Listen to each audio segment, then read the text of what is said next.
کسی ریاست میں ایک بہت امیر شخص رہتا تھا۔ دنیا کی ہر آسائش اس کے پاس تھی۔ اس کا ایک ہی بیٹا تھا جو تنہائی پر تعیش زندگی گزار رہا تھا۔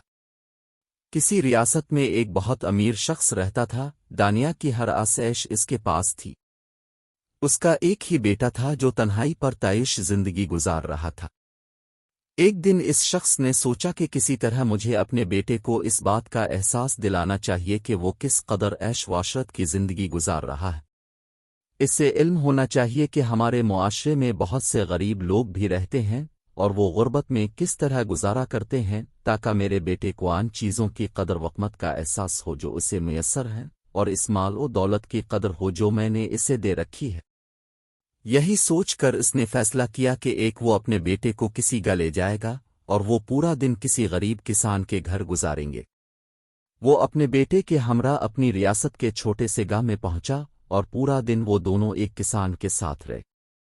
اس شخص نے اپنے بیٹے کو پورا گاہ دکھایا اور گاہ کے لوگوں کا رہن سہن، کھانا پینا اور پہننا اوڑھنا بھی دکھایا۔ غرض اس نے بیٹے کو گاہ کی زندگی سے اچھی طرح روشناس کروا دیا۔ امیر آدمی کے بیٹے کے لیے یہ سب کچھ بہت نیا اور انوکھا تھا۔ وہ انتہائی دلچسپی سے سب کچھ دیکھتا رہا۔ گاہ سے واپسی پر اس امیر شخص نے اپنے بیٹے سے پوچھا، بیٹا، یہ پکنک کیسی لگی؟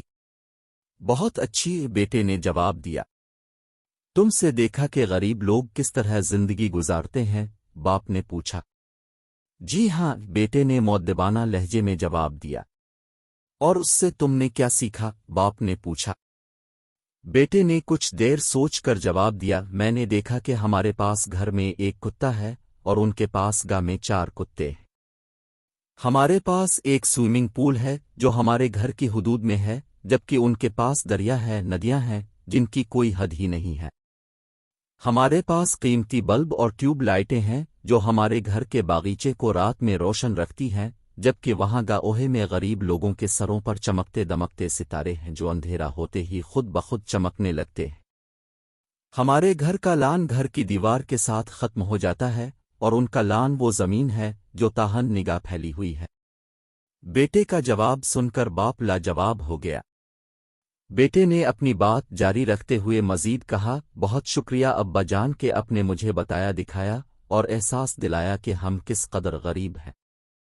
یہ ایک آفاقی سچ ہے کہ سب کچھ صرف ہمارے دیکھنے اور سوچنے کے انداز پر منحصر ہے۔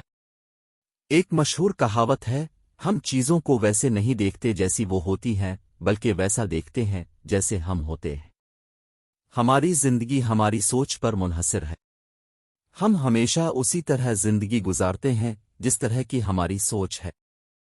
اگر آپ مثبت سوچ اور مثبت شخصیت کے مالک ہیں تو آپ کی زندگی یقیناً پرسکون، خوشحال اور اعلیٰ معیار کی ہوگی۔ اگر آپ کے پاس پیار، محبت، دوست، خاندان، اچھی صحت اور زندگی کے بارے میں مثبت سوچ ہے تو آپ کے پاس سب کچھ ہے۔ ان چیزوں کو نہ تو آپ خرید سکتے ہیں اور نہ کسی سے چھین سکتے ہیں۔ زندگی میں سب مادی اشیاء آپ حاصل کر سکتے ہیں۔ جو کچھ آپ سوچتے ہیں اور چاہتے ہیں کہ آپ کے پاس مادی اسباب ہوں، وہ مستقبل میں کبھی نہ کبھی آپ حاصل کر ہی لیتے ہیں، لیکن اگر آپ میں وہ سب کچھ حاصل کرنے کا جوش، جذبہ اور ہمت وجرات نہیں ہے تو پھر آپ کے پاس کچھ بھی نہیں ہے۔